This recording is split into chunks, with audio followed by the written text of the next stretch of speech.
கட்சி என்னதுடா, நான் தொண்டங்கிட்ட போவேன், மக்கள்கிட்ட போவேன், கோர்ட்டுக்கெலாம் நான் எதுக்கு போகணும் அப்படின்னு தான் பேசுவேன். பலவீனமாக இருக்க ஒருத்தன் தான் நான் கோர்ட்டுக்கு போவேன்னு சொல்லுவேன். அட்லீஸ்ட் நம்ம வெற்றியாவது பெறணும்ல, அந்த இடமும் வரல, இவங்க எல்லாமும் உள்ள கொண்டு வர மாட்டீங்களா அப்படிங்கிற கேள்விகளே வராது. வரும், நான் வராதுன்னு சொல்லலை, வரும். எந்த அளவுக்கு வரும்ன்றதான் என் கேள்வி.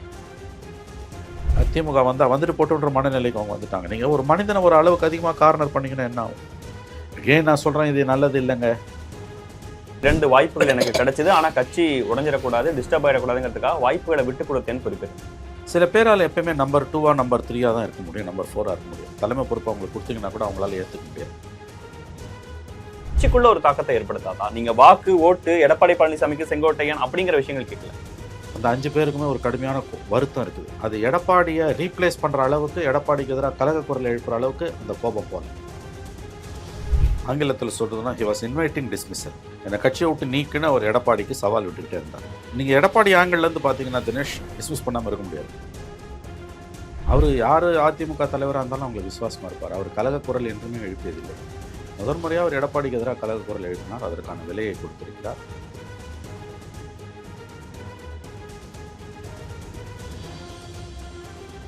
ஆச்சி அதிரசமா விடுங்க, கையில தட்டி சூடான எண்ணெயில பொரிச்சா அதிரசம் ரெடி. வணக்கம். சிறப்பு நேர்காணலில் இன்று நம்மோடு இணைந்திருப்பவர் மூத்த பத்திரிகையாளர் திருமிகு மணி அவர்கள். சார் வணக்கம். அதிமுகவின் மூத்த தலைவராக இருந்தவர், இப்போதைக்கு சொல்லணும்னா அங்க இருக்கிறவங்களே சீனியர் அப்படின்லாம் சொல்லக்கூடிய செங்கோட்டையன் அவர்கள் நேற்று அதிமுகவின் அடிப்படை உறுப்பினர் உட்பட அனைத்து பொறுப்புகளிலிருந்தும் நீக்கப்பட்டிருந்தார் எடப்பாடி பழனிசாமி அவர்களால். இன்று அவர் ஒரு 11 மணிக்கு ஒரு செய்தியாளர் சந்திப்பை நடத்தி தோல்வியே பார்க்காத எம்ஜிஆர் இருந்தாங்க, தோல்விகள்லேருந்து பாடம் கற்றுக்கிட்ட ஜெயலலிதா அவர்கள் இருந்தாங்க, ஆனால் இவர் பொதுச் செயலாளர் ஆனதுக்கப்புறம் ஒரு இடத்துல கூட நம்ம வெற்றியை பெற முடியாத சூழல்லாம் வந்துருச்சு, துரோகத்தின் அடையாளம் இவர், அதுக்காக நோபல் பரிசு கொடுக்க கூட செய்யலாம் அவருக்கு, அந்த மாதிரி மிக காட்டமான விமர்சனங்களை எடப்பாடி பழனிசாமி நோக்கி வச்சிருக்கிறாரு. நான் லீகலாக ஃபைட் பண்ணுவேன், எனக்கு ஒரு நோட்டீஸ் கூட அனுப்பாமல் கட்சியின் அடிப்படை உறுப்பினர் உட்பட அனைத்து பொறுப்புகள் வந்து நீக்கியிருக்கிறாங்க அப்படிங்கிற விஷயங்கள்லாம் சொல்லியிருக்கிறாரு. முதல்ல செங்கோட்டையன் நீக்கம் அதை எப்படி பார்க்குறீங்க? ரொம்ப வருத்தம் அளிக்கக்கூடியது. பொதுவாக எனக்கு இந்த மாதிரி கட்சிகள்லேருந்து யாரையாவது நீக்கினாங்கன்னா எனக்கு பர்சனலாக ஒன்றும் வருத்தம் வராது. அதுவும் ஏடிஎம்கேலேருந்து யாரையாவது நீக்கினாங்கன்னா சுத்தமாக எனக்கு எந்த விதமான உணர்வுகளுமே இருக்காது. ஒரு பார்வையாளனாக நான் பார்ப்பேன் எனக்கு. பட் செங்கோட்டையன் நீக்கம் வருத்தத்தை கொடுக்குது உண்மையிலேயே. ஏன்னா ஏடிஎம்கேவோட அடையாளம்னா அது செங்கோட்டையன் தான். 72 எம்ஜிஆர் கட்சி ஆரம்பிச்சப்போ 53 ஆண்டுகளாக அதனுடைய ஸ்தாபன உறுப்பினர்களில், நிறுவன உறுப்பினர்களில் ஒருவர். வாழ்விலும் தாழ்விலும் அதிமுகவுடைய இருந்தவர்.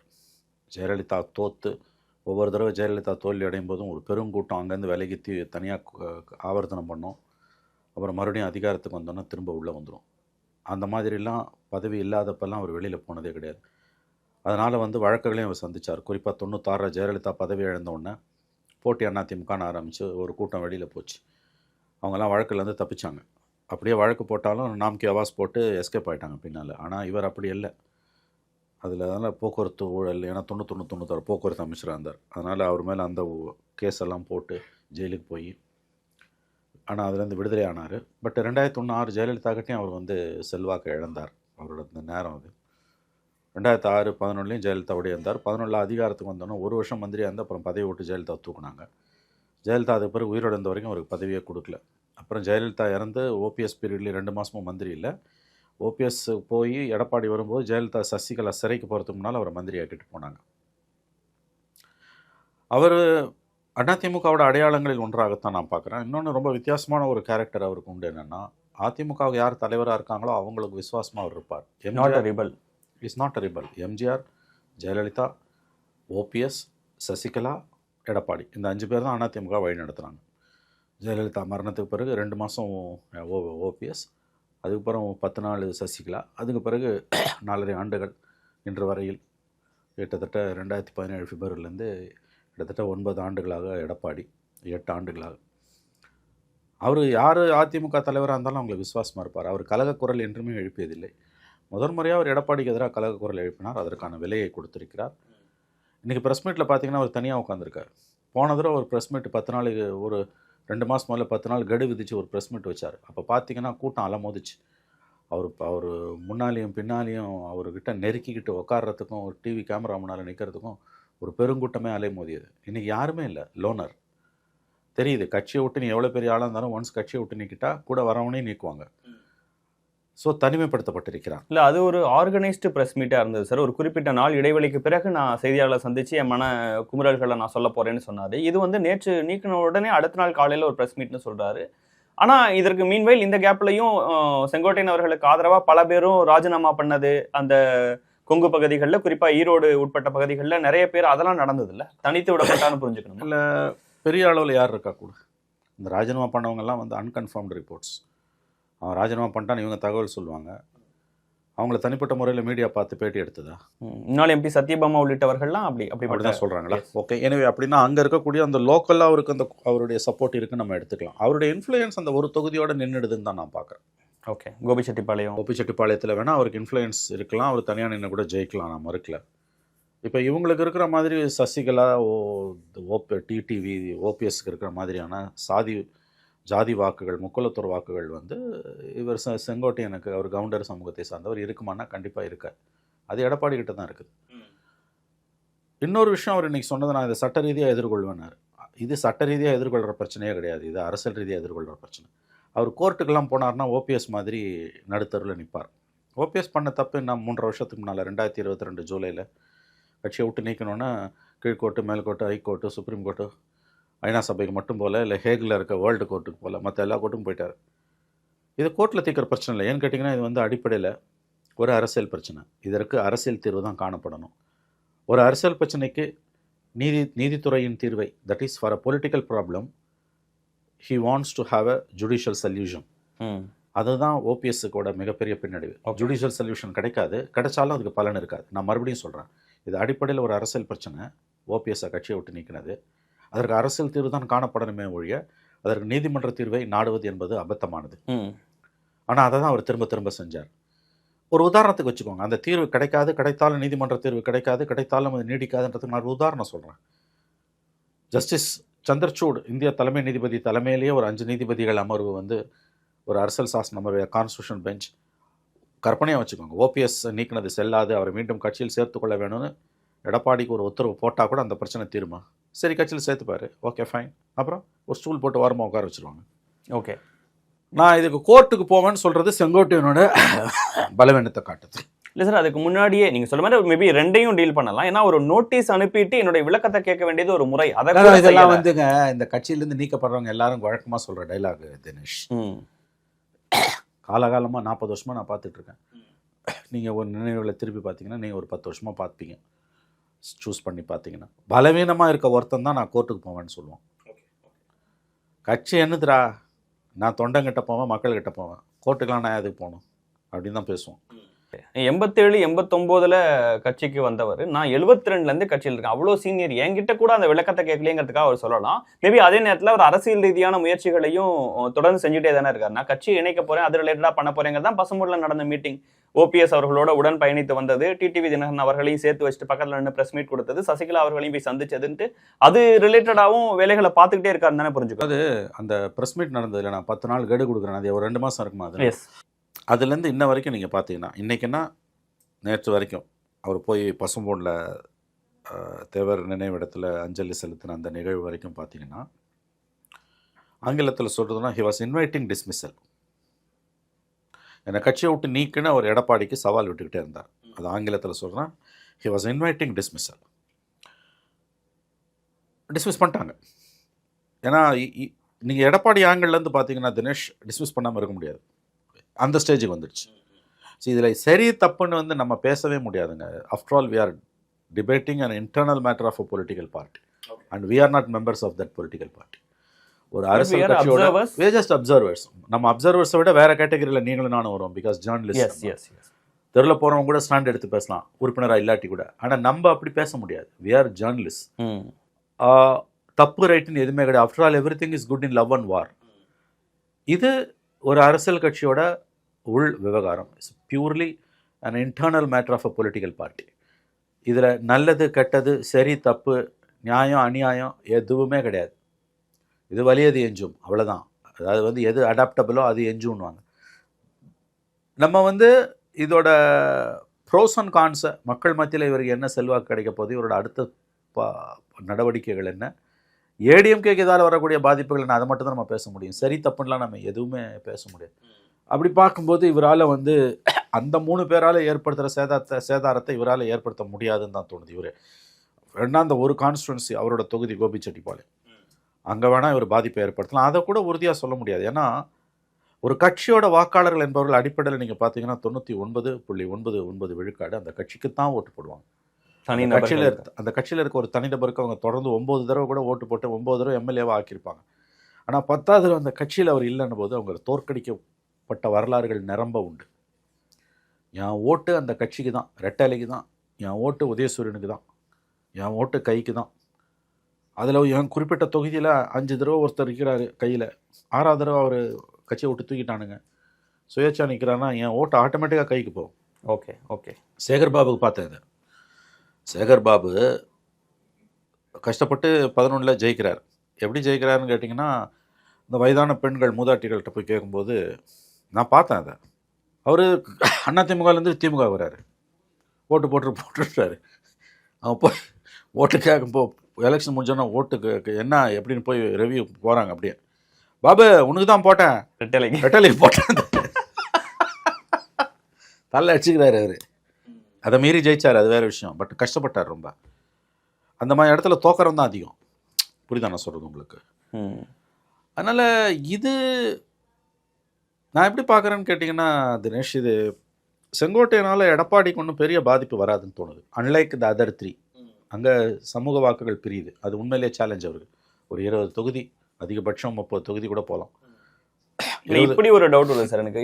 செங்கோட்டையனால எடப்பாடி பழனிசாமி அவர்களுக்கு பெரிய பாதிப்புகள் வராதுங்கிறத சொல்றீங்க. ஆனா அது கட்சிக்குள்ள ஒரு விவாதத்தை ஏற்படுத்தாதா கட்சியில? ஏன்னா இவர் நம்ம இன்னைக்கு பேசும்போதே செய்தியாளர் சந்திப்பில் சொல்றாரு, நாங்க 6 முன்னாள் அமைச்சர்கள் போய் சந்திச்சோம், 6 பேருமே கட்சி ஒன்னா இருக்கணும்னு விரும்புறோங்கிற கருத்துக்களை சொன்னோம். ஆனா அடுத்து உடனே வந்து அவர் பச்சை பையோ சொல்றாரு அப்படி ஒரு சந்திப்பே நடக்கலன்ட்டு அப்படின்ட்டு. ஆனா அவர் சொன்ன அந்த 6 பேர்ல முக்கியமான மூத்த அமைச்சர்கள் முன்னாள் அமைச்சர்கள் இருக்காங்க. சி.வி. சண்முகம் உட்பட, எஸ்பி வேலுமணி உட்பட, தங்கமணி உட்பட அவங்க எல்லாம் இருக்காங்க போது அவங்களுக்குள்ள ஒரு விவாதத்தை ஏற்படுத்தாதா, கட்சிக்குள்ள ஒரு தாக்கத்தை ஏற்படுத்தாதா? நீங்க வாக்கு ஓட்டு எடப்பாடி பழனிசாமிக்கு செங்கோட்டையன் அப்படிங்கிற விஷயங்கள் கேட்கல, கட்சிக்குள்ள ஒரு விவாதத்தை ஏற்படுத்தும்ல? ஏற்படுத்தலாம், நான் மறுக்கல. என் ரிசல்ட் என்ன? இப்போ மற்ற விஷயங்களில் அவங்க எல்லாரையும் அரவணைச்சு போகிறதுக்கு எடப்பாடி தயாராக இருக்கார், இறங்கி வராரு. செங்கோட்டையனை பற்றி மட்டும் பேசாதீங்கன்ற ஒரு முடிவுக்கு வந்தால் அவங்க வந்து ஏன் வந்து அப்போ எடப்பாடியை டிஸ்டர்ப் பண்ண போகிறாங்க? சரி, நான் கேட்குறேன், இந்த 6 பேர் போய் பார்த்தாங்க, அது ஒரு பெரிய விஷயமாகவே ஆச்சு. அதை எடப்பாடி வந்து அஃபிஷியலாக மறுத்துக்கிட்டே இருந்தார், ஒவ்வொரு தடவையும் மறுத்துக்கிட்டு இருந்தார். இன்றைக்கி செங்கோட்டையன் இன்றைக்கி சொல்கிறார் அவர் நாங்கள் பார்த்தோன்றார். இப்போ மற்றவங்கெல்லாம் வந்து அப்பையும் அமைதியாக இருந்தாங்க, இப்பயும் அமைதியாக இருக்காங்க. இன்றைக்கி செங்கோட்டையன் நீக்கத்துக்கு ஏன் ஒரு முன்னாள் மந்திரி கூட வந்து அந்த 6 பேரில் ஒருத்தர் கூட ஏன் குரலை எழுப்பல? எடப்பாடி மேலே இந்த சீனியர்ஸுக்கு, குறிப்பாக அந்த 6 பேரில் 6 பேருக்குமே இவர் வெளியில் வந்துட்டார். அந்த 5 பேருக்குமே ஒரு கடுமையான வருத்தம் இருக்குது, சிலருக்கு கோபம் கூட இருக்கலாம். ஆனால் நல்லா கவனிக்கணும், அது எடப்பாடியை ரீப்ளேஸ் பண்ணுற அளவுக்கு, எடப்பாடிக்கு எதிராக கலக குரல் எழுப்புகிற அளவுக்கு அந்த கோபம் போல. நீங்க சொன்ன மாதிரி இப்போ வந்து செங்கோட்டையன் நீக்கினதை பற்றி சொல்லாதீங்க, வேற எதனாலும் டிஸ்கஸ் பண்ணலாம் அப்படின்னு அவர் சொல்றாருன்னு கூட வச்சுக்குவோம். ஆனால் இதுக்கு முன்னாடி இதே போன்று சசிகலாவை உள்ள கொண்டு வரதை பற்றி மட்டும் பேசாதீங்க, வேற எதனாலும் பேசிக்கலாம். டிடிவி தினகரனை உள்ள கொண்டு வரதை பற்றி மட்டும் பேசாதீங்க, வேற எதனாலும் பேசிக்கலாம். ஓபிஎஸ் உள்ள கொண்டதை பற்றி மட்டும் பேசாதீங்க, இப்போ செங்கோட்டையனும் உள்ள கொண்டதை பற்றி மட்டும் பேசாதீங்க அப்படின்னா அட்லீஸ்ட் நம்ம வெற்றியாவது பெறணும். இல்ல அந்த இடமும் வரல, இவங்க எல்லாமும் உள்ள கொண்டு வர மாட்டீங்களா அப்படிங்கிற கேள்விகளே வராதா? வரும், நான் வராதுன்னு சொல்லலை, வரும். எந்த அளவுக்கு வரும்ன்றதான் என் கேள்வி. நீங்கள் சொன்ன அத்தனை உதாரணங்களுமே அது உள்ளே பேசப்பட பொருளாக இருக்குது. But at the end of the day Edappadi was able to convince the others. அங்கே அவர் வெற்றி பெறாரு. அந்த விவாதம் உள்ளே நடந்திருக்குது, நடக்காமலாம் இல்லை. ஆனால் ஒவ்வொரு தடவையும் அந்த வாதங்களுக்கு பிறகு அவர் சொல்கிறது தான் அங்கே அமுலாகுது. எதிராக பேசுனா அவர் கட்சியை விட்டு தூக்குற நிலைமையெல்லாம் இல்லை, அதை தான் நான் கேட்குறேன். உங்கள் கேள்வியிலே உங்கள் பதில் இருக்குது. ஒவ்வொரு தடவையும் விவாதம் வருது, இவங்க அழுத்தமாக பதிவு பண்ணுறாங்க. செங்கோட்டையனோட கருத்து தான் மற்ற 5 பேரோட கருத்தும். செங்கோட்டையன் நீக்கம் வந்து ஒரு விதத்தில் பாவமாக இருக்குங்க. எனக்கு பர்சனலாக யார் மேலேயும் அப்படி தோணுது கிடையாது. ஏன்னா it's a simple of ADMK. அவர் வந்து விஸ்வாசத்தோட ஒரு பேர். இன்னொன்றுங்க, அவர் வந்து ஒரு an obedient political worker. he was never a rebel. அவர் வந்து இந்த 53 ஆண்டுகளில் வந்து ஒரு தடவை கூட வந்து அவர் வந்து கலக குரல் எழுப்பினதில்லை. கட்சி ஒவ்வொரு தடவை அதிகாரத்தை இழக்கும் பொழுதும் திமுக வழக்குகளை போட்டு பாடாப்படுத்தும் போது அதுக்கு பயந்துக்கிட்டு கட்சி அவர் காட்டி கொடுத்ததில்லை. இன்றைக்கி இருக்க முத்துசாமி, கண்ணப்பன், இந்திராகுமாரி இவங்கெல்லாம் வந்து ஜெயலலிதா தோத்த பிறகு அந்த 5 வருஷம் மந்திரி பதவி அனுபவிச்சுட்டு கருணாநிதி போலீஸ் வந்து எப்போ வந்து டிவிஎஸ்சி உள்ளே தூக்க போகிறாங்க அப்படின்ட்டு போட்டி அதிமுக ஆரம்பித்து ஜெயலலிதாவுக்கு எதிராக குரல் எழுப்பி அப்புறம் அதை ஒரு கேஸாக கொண்டு போய் யாரோ ஹைகோர்ட்டில் கொண்டு போய் ஜெயலலிதா கூட இருக்கவங்களுக்கு மட்டும்தான் இவங்க வழக்கு போடுறாங்க.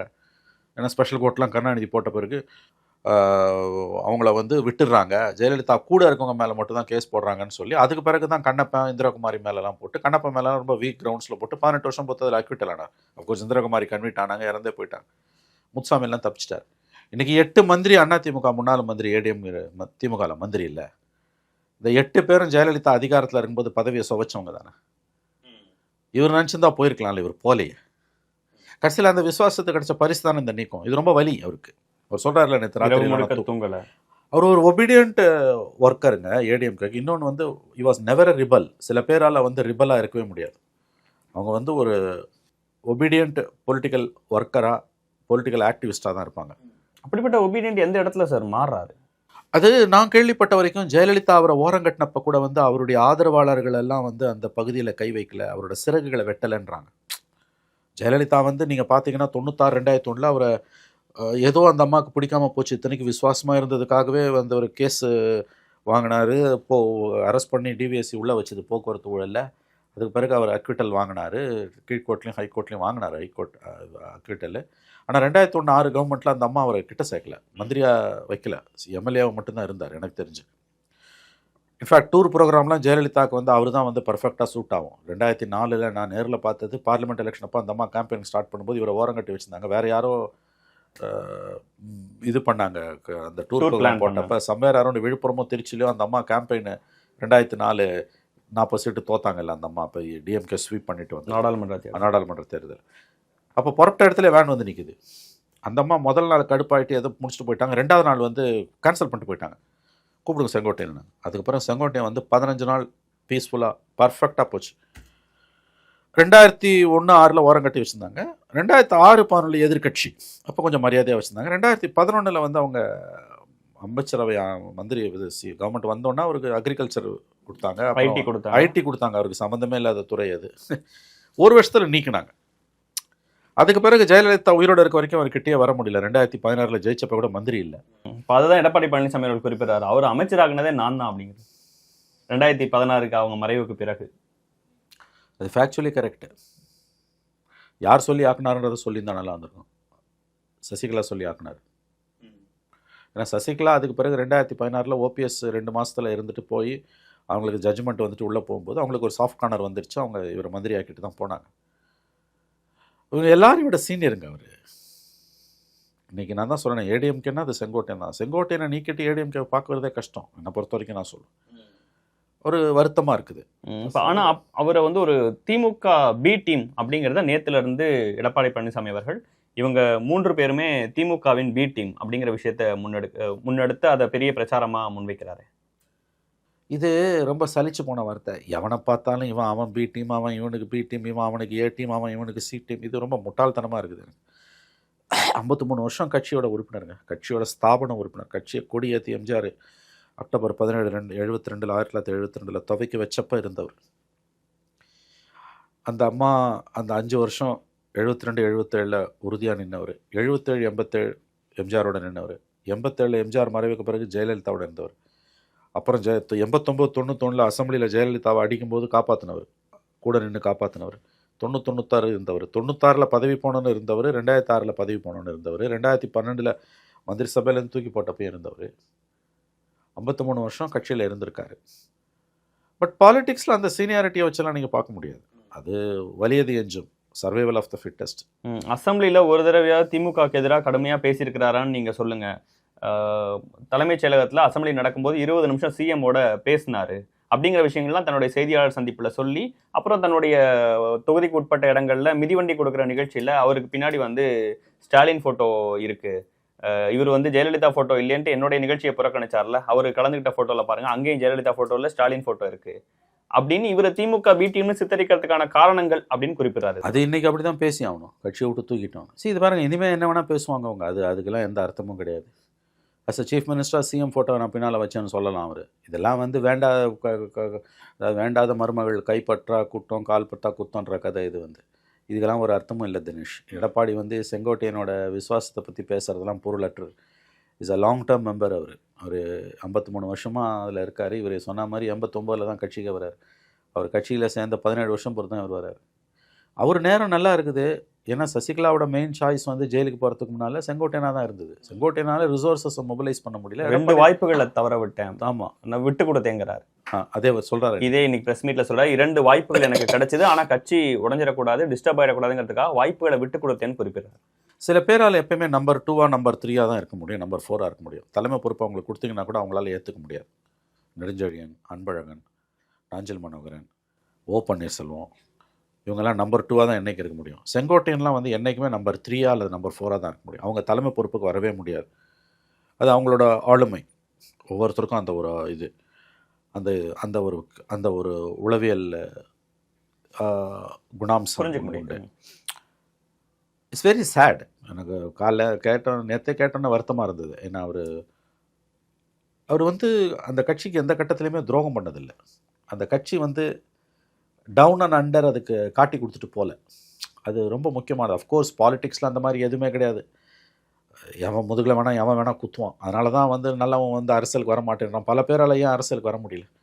இப்போ நம்ம வாரிசு அரசியல்னு தலைவர்களோட குடும்பங்களை பற்றி பேசும்போது ஒரு வாரிசு தான் வருது, அதிகபட்சம் 2 பேர் வராங்க, மற்ற யாருமே வர முடியல. ஆனால் அந்த குணாம்சம் ஒத்துக்கு வராது. உங்கள் கேள்வியிலேயே திருமாவளவன் அவர்கள் பதில் சொன்னார் இந்த இதே போன்ற. ஆமாம், இந்த விஷயங்களில் நான் கேட்டப்போ திரும்ப பிஹைண்ட் ரூட்ஸ் பேட்டியில் சொன்னது. இசி அது அந்த ஒரு வேலைக்கு வந்து உனக்கு தனிப்பட்ட நீங்கள் ஒரு டாக்டராக, இன்ஜினியராக, சார்ட்டர்ட் அக்கௌண்டண்ட்டாக வந்துடலாம். ஆனால் பாலிடிக்ஸ்ன்றது வந்து அது ஒரு தனி ஒரு மனநிலை. அது வந்து துரோகங்களுக்கும் அஞ்சாது, துரோகங்களை செய்யவும் அஞ்சாது, துரோகங்களை சந்திக்கவும் அஞ்சாது. அது இட்ஸ் அ டிஃப்ரெண்ட் ஃபீல்டு. அதான் everything is good in love and வார்ன்றது தான். அதில் நல்லது கெட்டதுன்னு எதுவுமே கிடையாது. இல்லை, அதை மக்கள் பார்க்க மாட்டாங்களா சார்? இன்னைக்கு செய்தியாளர் சந்திப்புலையும் குறிப்பிடாரு, எப்படியெல்லாம் வந்து எடப்பாடி பழனிசாமி அவர்கள் துரோகம் செஞ்சிருக்கிறாருன்னு பாருங்கன்ட்டு ஒவ்வொன்றா சசிகலா அவர்கள் தொடங்கி ஓ பன்னீர்செல்வம், டிடிவி தினகரன், இப்போதைக்கு நாங்கள் வரைக்கும் சொல்லியிருக்கிறாரு. நேற்றிலிருந்து ஒரு கார்டு ஒன்று வைரல் ஆகிட்டு இருக்கு. எடப்பாடி பழனிசாமி அவர்கள் கட்சியை விட்டு நீக்கியவர்கள்னு அது ஒரு பெரிய லிஸ்டே யார் இருக்கா அதில் இவங்க 4 பேர், புகழேந்தி, அதற்கு பிறகாக மருது அழகராஜ், கேசி பழனிசாமி, அப்படி நிறைய ஒரு பெரிய லிஸ்டே இருக்கு. இத்தனை பேர் நீக்கியிருக்கிறாங்க அப்படின்னு. That is politics Dinesh. அதான் அரசியல். துரோகங்களின் மொத்த வடிவம் தான் அரசியலோட ஒரு முக்கியமான கூறுகளில் ஒன்று. உன்னால் டெலிவரி பண்ண முடியுதா இல்லையா? ஒன்று நிச்சயம், 26 ஏடிஎம்கே தோத்துனா எடப்பாடிக்கு மிகப்பெரிய அரசியல் சிக்கல் வரும். எதிர்காலம், அவருடைய அரசியல் எதிர்காலம் மிகப்பெரிய கேள்விக்குறியாகும். அதில் சந்தேகம் இல்லை. ஒருவேளை ஜெயிச்சிட்டார்னா அல்லது இழுபறியில் வந்து நிற்குது, அப்போ 26 எடப்பாடி பழனிசாமி வெற்றி பெற்று விட்டால் இப்போ இந்த டெசிஷன்ஸ்லாம் சரியா தப்பான்னு நம்ம டிசைட் பண்ணுற இடம் அதுவாக தான் இருக்கும். அப்சல்யூட்லி. எலக்ட்ரல் விக்டரி தான் வந்து இது சரியா தப்பான்னு சொல்லலாம். After all it's politics. இதில் நல்லது கெட்டதுன்னு மணிவன் தினேஷன் எப்படி பேச முடியும்? நீக்கப்பட்ட அத்தனை பேருக்கும் எடப்பாடிக்கும் ஏதாவது கொள்கை வேறுபாடா? ஏதாவது ஒரு இஷ்யூ அடிப்படையில் பாலிசி வைஸ் இவங்கெல்லாம் நீக்கப்பட்டாங்களா? ஒரு கர்மமும் கிடையாது, ஒரு டேஷும் கிடையாது. பர்சனலாக ஒத்து போக முடியல. அவரோட அத்தாரிட்டியை இவங்க சேலஞ்ச் பண்ணுறாங்க ஏதோ ஒரு இடத்துல, அல்லது அவங்க இவர் அத்தாரிட்டியை சேலஞ்ச் பண்ணுறாரு. Take for example Sengottaiyan. நான் சொன்னேன், ஜெயலலிதா அவரை வந்து 96 2006 வரைக்கும் ஓரம் கட்டி வச்சுருந்தப்போ கூட அவரோட டர்ஃபை வந்து அவங்க என்கரேஜ் பண்ணலை. அவர் ஆளுங்களெல்லாம் அங்கே டிஸ்டர்ப் பண்ணல. வேற இவர் பண்ணுறாரு எடப்பாடி. அவர் ஆளுங்களெல்லாம் டிஸ்டர்ப் பண்ணுறாரு. அவங்களோட பதவிகள் பறிக்கப்படுகின்றன அல்லது அவர்கள் ஓரங்கட்டப்படுகிறார்கள். எடப்பாடி ஆட்கள் வந்து அந்த இடத்த இட்டு நிரப்புறாங்க. அதனால தான் அவர் பேசுகிறார். எம்ஜிஆரோ ஜெயலலிதாவோ அவரை ஓரங்கட்டினப்போ, அஃப்கோர்ஸ் எம்ஜிஆர் இருந்தப்போ அவர் நிலைமை வேறு, அவர் ரொம்ப லோ லெவலில் தான் இருந்தார். ஜெயலலிதா இருந்த காலகட்டத்தில் அவர் வச்சதான் அங்கே சட்டம். அவர் ஓரங்கட்டப்பட்ட காலகட்டத்தில் கூட அவரோட பொலிட்டிக்கல் ஸ்பேஸை வந்து ஜெயலலிதாவோ சசிகலாவோ டிஸ்டர்பே பண்ணலை. இவர் பண்ணுறாரு. அப்போ அந்த இடத்துல வந்து அது பண்ணுறது தப்புன்னு மணிவன் தினேஷன் சொல்ல முடியாது. எனக்கு ஏன் ஆள் வேணும். அதான் இது எல்லாமே சரி தப்புன்றது 26 எலெக்ஷனில் தான் தெரியும். செங்கோட்டையன் அவர்கள் பேசும்போது இன்னொரு முக்கியமான விஷயம் குறிப்பிடுறாரு. இந்த துரோகங்கள்னு ஒவ்வொரு பேரா சசிகலா, டிடிவி தினகரன், ஓபிஎஸ் இப்படி குறிப்பிடுற அதே நேரத்தில் பாஜகவையும் இன்க்ளூட் பண்ணி பேசுகிறார். இவர் பாஜக எந்த அளவுக்கு கட்சியை ஒருங்கிணைக்கிறதுல கட்சிக்கு சப்போர்ட்டாக இருந்ததுங்கிறது எல்லாத்துக்கும் தெரியும். அந்த பாஜகவுக்கும் துரோகம் பண்ணியிருக்கிறாரு. 2000 நாடாளுமன்ற தேர்தலில் கூட்டணி இல்லாமல் அந்த துரோகமும் பண்ணியிருக்கிறாரு அப்படிங்கிற ஒரு விஷயம். அண்ட் இவர் இந்த கெடு விதிச்சதற்கு பிறகாக நிர்மலா சீதாராமன் சந்திப்பு, அமித்ஷா சந்திப்பும் செய்திகள்லாம் வந்தது. டெல்லிக்கு போன விஷயங்கள்லாம் நடந்தது. இதற்கு பின்னாடி பாஜக இருக்குங்கிற ஒரு கான்வர்சேஷன் இருந்தது. ஸ்டில் அது இருக்குமா? இப்போ அவர் பாஜகவை எதுக்கு எழுக்கிறாருன்னா Dinesh, SOS save our souls, அபய குரலை எழுப்புகிறார், எனக்கு ஹெல்ப் பண்ணுங்கன்றார். பாஜகவை இந்த விவகாரத்தில் இழுக்க வேண்டிய அவசியமே கிடையாது. எதுக்கு பாஜகவை இழுக்கணும்? அஃபிஷியலாக பாஜக இதில் ரோல் ப்ளே பண்ணது உங்கள்கிட்ட என்ன எவிடன்ஸ் இருக்குது? சரி, நீங்கள் அப்படி இருக்கும்பொழுது வந்து கட்சி தலைமைக்கு தெரிஞ்சோ அல்லது தெரியாமலோ in what capacity you went and மெட் அமித்ஷா? நீங்கள் போனீங்க விமான நிலையத்தில் என்ன சொல்லிங்க, நான் ஹரிகேஷ் என்னது ரிஷிகேஷுக்கு போய் தியானம் பண்ண போகிறேன்னு சொல்லிட்டு 6 மணி நேரத்தில் சாயம் வெளுத்துது. அமித்ஷாவை போய் பார்த்தீங்களா இல்லையா? அது இதுவும் நடந்தல. எடப்பாடி பழனிசாமி அதிமுக அலுவலகத்துக்கு பார்க்க போறேன்னு சொல்லிட்டு போய் அவரும் அமித்ஷா அவர்களை சந்திச்சார். எடப்பாடி சந்திச்சதுக்கும் செங்கோட்டையை சந்திச்சதுக்கும் வித்தியாசம் இருக்குல்ல. அவர் தலைவர், தலைமை அதை எப்படி பார்க்கும்னு சொல்கிறேன். அது அகைன் இதில் நல்லது கெட்டதுன்னு எதுவுமே கிடையாது. இன்றைக்கி பாஜகவை இந்த கூட்டத்துக்குள்ளே இழுக்கிறது, இவங்க நாடகத்துக்குள்ளே இழுக்கிறது எதுக்குன்னா அபயக்குரல் எழுப்புற ஆங்கிலத்தில் சொல்லுவாங்க. இசண்டிங்க SOSன்னுவாங்க, சேவ் அவர் சோல்ஸ்னுவாங்க. கப்பலில் நடுப்புற மாட்டிக்கிறான், எமர்ஜென்சி மாதிரி. எமர்ஜென்சி மாதிரி. SOSன்றது வந்து அபயக்குரல், நடுக்கடலில் மாட்டிக்குதுன்னா. SOSனா இன் டேர் அண்ட் டேஞ்சர் அப்படின்வாங்க. ஃப்ளைட்டில் இருக்கும்போது மேடே சிக்னல்ஸ்னுவாங்க. அந்த மாதிரி யூசி அவர் SOS அனுப்புகிறார் பிஜேபிக்கு, என்னை காப்பாற்றுங்க. பிஜேபியில் I don't think so. Edappadi விஷயத்தில் பிஜேபி தலையிடாதுன்னு தான் நினைக்கிறேன். அவங்களுக்கு வந்து இன்றைக்கி ஆப்ஷன்ஸ் ரொம்ப லிமிட்டட் பிஜேபிக்கு. ஓகே, எங்கள் எடப்பாடி நிறையா தவறு பண்ணுறாருங்க. இப்போ நீங்கள் சொன்ன மாதிரி நேற்று அந்த லிஸ்ட்டு பார்த்தீங்களே, எல்லாரையும் நீக்கிட்டு தான் இருக்கார் அவர். இப்போ இருக்க அந்த 5 பேரில் யாராவது பேசுனாங்கன்னா அடுத்த கட்டம் அது மோசமாக போகும். மறுபடியும் அவங்களே நீக்கினார்னா அதுக்கு பிறகு இவங்க எல்லாம் ஒன்று சேருவாங்களான்ற கேள்வி வரும். அதனால தான் அவங்க இப்போ வந்து அமைதியாக இருக்காங்க.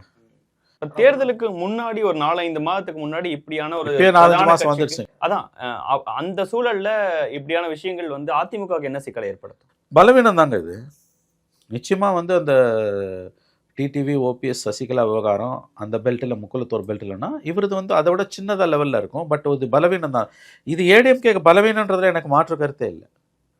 தட்டு நீ ஜெயலலிதா மரணத்துக்கு பிறகு இது எல்லா எலெக்ஷனும் நீ தோல்வியை தான் நீங்கள் சந்திச்சிருக்கீங்க. எங்கே நீங்கள் விக்டரியை கொடுத்தீங்க?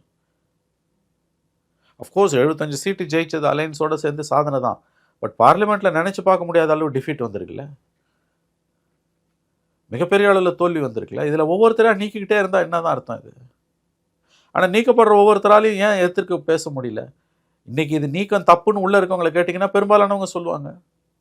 எஸ்பெஷலி அந்த 6 பேரில் 5 பேர் சொல்லுவாங்க தப்பு தாங்கன்னுவாங்க. வேற எந்த செங்கோட்டையன் அவர்கள் பின்னாடி வேற எந்த முக்கிய புள்ளிகளும் இருக்க வேணாம். ஐ மீன் கட்சிக்குள்ள இருக்கக்கூடிய வேற முன்னாள் அமைச்சர்கள்லாம் இருப்பாங்கன்னு நினைக்கிறீங்களா? ஸ்டில் இது பெருசாகவும் நினைக்கிறீங்களா, இல்லை எப்படி யோசிக்கிறீங்க? தெரியல தினேஷ். இது வந்து இன்னும் 2 மாதம் பை ஜனவரி வாக்கில் ஏதாவது அவங்க வந்து, ஏன்னா அவரை வந்து அவர் கன்சால்டேட் பண்ணியிருக்காரு. இன்றைக்கி ஒவ்வொருத்தராக அவர் நீக்கும்போது அவரை வந்து இவங்களால் வந்து புஷ்பேக் பண்ண முடியல. நல்ல கேள்வி இது. ஏதாவது வந்து புஷ்பேக்குன்னுவாங்க, பின்னால் தள்ளணும். ஒவ்வொரு முறை அவர் யாரையாவது நீக்கும் போதும் அதை ஏற்றுக்கிட்டு அதிகபட்சம் முன்முணுப்பு இருக்கலாம், உள்ளுக்குள்ளே சொல்லலாம். ஆனால் ஒன்ஸ் டிசிஷன் எடுத்தோன்னா அவரோட நின்றுறாங்க. எடப்பாடி அஃபிஷியல் புஷ்பேக் இவங்களால் பண்ண முடியல. இப்போதைக்கு அவர் கை ஓங்கி இருக்கு. இல்லை, அப்போ அதே நேரத்தில் அந்த பக்கம் பார்த்தீங்கன்னா அவங்க எல்லாமும் தனித்தனியாக இருந்தாங்க. இப்போ எல்லாரும் ஒரு அணியில் இருக்க மாதிரி இருக்குல்ல. இப்போ சசிகலா அவர்களோ, தினகரன் அவர்களோ, OPS அவர்களோ, செங்கோட்டையன் அவர்களோ கட்சியெல்லாம் தொடங்கினாலும் ஒரு இடத்துல நின்று ஒரு செய்தியாளர் அதாங்க. இன்னும் 1 or 2 பீப்புள் போனாங்கன்னா அது இன்னும் மோசமாக போகும். 89 மாதிரி போய் முடியலாம் போட்டி. இது நிச்சயமாக இந்த முக்குலத்தோர் பெல்ட்டில் இவங்களால் ஓட்டு உடையிறது உறுதிங்க. ஏடிஎம்கேவோட புத்துயிர் ரீசரக்ஷன், அவங்க மீண்டும் ஆட்சிக்கு வரதுன்றதெல்லாம் மிக மிக கடினம்னு தான் தோணுது. அந்த தேவர் நினைவிடத்தில் அந்த விஷுவல் பேசுது இல்லை, டிடிவி OPS சசிகலா இல்லை. சசிகலாவும் டிடிவியும் பக்கத்தில் இல்லை, தனியாக நிற்கிறாங்க. ஆனால் சந்திச்சாங்க, மீட் பண்ணாங்க, பேசினாங்க. எலெக்ஷன் வரும்போது நெருக்கமாயிட்டாங்கன்னு வச்சுக்கோங்க. அந்த லாபி வந்து காஸ்ட் வைஸ் ஓட்டைக்குதுன்னா அது கண்டிப்பாக அந்த இடத்துல இவங்களுக்கு பிரச்சனை தான். ஒன்றும் இல்லைங்க, 50 ஓட்டு 100 ஓட்டில் ஒரு 20 தொகுதியில் உடச்சாலே போதுங்க. ஆல்ரெடி கடந்த சட்டமன்ற தேர்தலில் அதான் நடந்தது. அமமுகன்னு ஒரு கட்சி 23 தொகுதி உடச்சாங்க. இன்னொரு 30 தொகுதி வச்சு 30 தொகுதியில் உடச்சு காலி பண்ணிடுறான். அவங்க ஜெயிக்க மாட்டான். இப்போ அவங்க எல்லாருக்கும் ஒன்று தெளிவாயிடுச்சுங்க, அம்மா ஆட்சி அதெல்லாம் கதெல்லாம் பின்னால் வேணாம், அதெல்லாம் பின்னால். எடப்பாடி வரக்கூடாது. திமுக வந்துட்டு போட்டுன்ற மனநிலைக்கு அவங்க வந்துட்டாங்க. நீங்கள் ஒரு மனிதனை ஒரு அளவுக்கு அதிகமாக கார்னர் பண்ணிங்கன்னா என்ன ஆகும்? அகெயின் நான் சொல்கிறேன், இது நல்லது இல்லைங்க, ஜனநாயகத்துக்கு நல்லதில்லை. பிரதான எதிர்கட்சி பலவீனம் அடைவது நல்லதில்லை. ஒரு வலிமையான ஜனநாயகத்துக்கு ஆளுங்கட்சி பலவீனமாக இருக்கலாம், எதிர்கட்சி பலவீனமாக இருக்கக்கூடாது. அதுதான் இன்றைக்கி நடந்துகிட்ருக்கு. பிரிந்து சென்றவர்கள் ஒருவேளை தனியாகவோ இல்லை வந்து விஜய் போன்ற ஒரு ஃபோர்ஸோடையோ சேர்ந்து அடுத்த எலெக்ஷனை சந்திக்கும் போது அது அதிமுகவுக்கு எவ்வளோ பெரிய சவாலாக இருக்கும் சார்? இவங்க விஜயோட போனாலும் போவாட்டியும் இவர்கள் ஒன்றுபட்டு இன்னும் சில பேரும் அதில் போய் சேருவாங்க எலெக்ஷன் டைமில் நினைக்கிறேன். இவங்க கண்டிப்பாக போய் தனியாக நின்னாங்கன்னா 30 தொகுதி குறையாமல் 20லேருந்து 20 தொகுதினா கூட இவங்க ஓட்டை உடைப்பாங்க. அது அதிமுகவுக்கு பெருத்த பின்னடைவு. நிச்சயமாக இந்த டெவலப்மெண்ட்ஸ் OPS நீக்கினதுலேருந்து இன்றைக்கி செங்கோட்டையனை நீக்கினது வரைக்கும் ஒரு விஷயம் உறுதி, இது அதிமுகவுக்கு பின்னடைவு. அதிமுகவோட வெற்றி இது கடுமையாக பாதிக்கும்.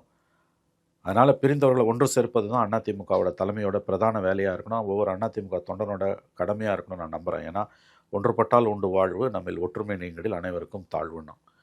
அந்த உணர்வு அதிமுக தொண்டனுக்கு வராத வரைக்கும், ஓபிஎஸ்ஸை நீக்கினதுலேருந்து இன்றைக்கி செங்கோட்டையனை நீக்கினது வரைக்கும் நிச்சயமாக அது எடப்பாடிக்கு பின்னடைவு தான். இது எந்த விதத்துலையும், அது இன்றைக்கி மிகப்பெரிய அளவில் அதிமுக பலவீனமாக இருக்கும்போது, திமுக பெரிய அளவில் இன்றைக்கி விஸ்வரூபம் எடுத்து நிற்கும்போது, அரசியல் சூழலும் பிஜேபிக்கு எதிரான ஒரு மனநிலை இங்கே இருக்கும்போது, என்னதான் ஆன்டி இன்கம்பன்சி இருந்தாலும் இந்த டெவலப்மெண்ட்ஸ் ஏடிஎம்கேக்குள்ளே இருக்க இந்த டெவலப்மெண்ட்ஸ் வந்து கண்டிப்பாக வந்து ஜனநாயகத்துக்கும் நல்லதில்லை, அதிமுகவுக்கும் நல்லதில்லை. இது எடப்பாடி பழனிசாமி அவர்களுக்கும் தெரியும்ல. நீங்கள் சொன்ன மாதிரி ஒருவேளை நம்ம ஆட்சிக்கு வரதெல்லாம் இருக்கட்டும், முதல்ல எடப்பாடி பழனிசாமிக்கு பாடம் போகட்டும்னு இந்த அணி நினைக்கிற மாதிரி, எடப்பாடி பழனிசாமி அவர்களும் நம்ம ஆட்சிக்கு வரலாம் தாண்டி கட்சி நம்ம கையில் இருக்கணுங்கிறது அவ்வளோ ஃபியூரியஸாக நினைக்கிறாரா? சார், இப்போ அவரோட போக்கை பார்த்தா அவர் ஆட்சிக்கு வரதை விட கட்சி கண்ட்ரோலில் இருந்தால் போதும் நினைக்கிறாரோன்ற எண்ணம் தான் எனக்கு வருது. ஏங்க, எல்லாரையும் நீக்கிக்கிட்டே இருந்தீங்கன்றது எப்படிங்க அது? அஃப்கோர்ஸ் நான் திரும்பவும் சொல்கிறேன் தினேஷ், இது பாலிடிக்ஸ், அதில் நல்லது கெட்டதுன்னு எதுவும் கிடையாது, நீங்களும் நானும் எதுவும் பேச முடியாது. பட் அவரோட நோக்கம் வந்து, ஏங்க 88 பூரா 87 டிசம்பரில் எம்ஜிஆர் இறந்துடுறாரு, 88 ஜனவரி பிரசிடென்ட் ரூல், இந்த ஹோல் 1 இயர் பிரசிடென்ட் ரூலில் இருக்கும்போது ஜானகி அணி ஜெயலலிதா அணின்னு பிரிஞ்சு, ஜெயலலிதாவை வந்து தமிழில் இருக்க எல்லா கெட்ட வார்த்தையிலையும் தினம் ஒரு 100 பேராவது தமிழ்நாடு பூரா மேடை போட்டு திட்டிகிட்டு இருப்போம். ஜானகி அணியில் இருந்தவங்க ஜெயலலிதாவை வந்து வசைப்பாடியது மாதிரி திமுக காரங்க கூட இன்ன வரைக்கும் திட்டினது கிடையாது. ஆனால் 89 எல்லாம் முடிஞ்சு திமுக ஆட்சிக்கு வந்து ஜானகி அம்மா அரசியல் விட்டு போகிறேன், ஜெயலலிதா கிட்ட மொத்தமாக ஒப்படைச்சிட்டு போகும்போது ஒருத்தர் விடாமல் அத்தனை பேரையும் அந்த அம்மா சேர்த்துக்கிட்டாங்க. அதை விடவாங்க இன்றைக்கி இவருக்கு நடந்து போச்சு எடப்பாடிக்கு? நான் கேட்குறேன். அதுவும் ஜெயலலிதாவை பேசாத பேச்செல்லாம் நினச்சே பார்க்க முடியாது. அவ்வளோ பேச்சு பேசிட்டு அந்த அம்மா மறுபடியும் ஒருத்தர் விடாமல் சேர்த்துக்கிட்டாங்க. 91 ஆட்சிக்கு வந்தோடனே ஜே அணி ஜா அணின்ற பாகுபாடு இல்லாமல் மந்திரி பதவி கொடுத்தாங்க. அந்த இன்க்ளூசிவ்னஸ் தாங்க ஒரு லீடருக்கு வேணும். இப்படி பழிவாங்கக்கூடாதுங்க. இது வந்து அன்அக்செப்டபிள் எனக்கு தெரிஞ்சு. நான் மறுபடியும் சொல்கிறேன், இதில் நல்லது கெட்டதுல நான் நீ அவங்களோ மணியன் தினேஷன் சொல்ல முடியாது. பட் எனக்கு பர்சனலி செங்கோட்டையனோட நீக்கம் வந்து ஒரு வருத்தத்தை கொடுக்குது. பிரதான எதிர்க்கட்சி, அதனுடைய அடையாளமாக அறியப்பட்டவர், அதுவும் எதிர்க்கட்சி பலவீனமாக இருக்க கட்டத்தில் இப்படிப்பட்ட துன்பத்தை சொல்ல ராத்திரிலாம் தூங்கலன்றார். நான் ஆல்மோஸ்ட் 78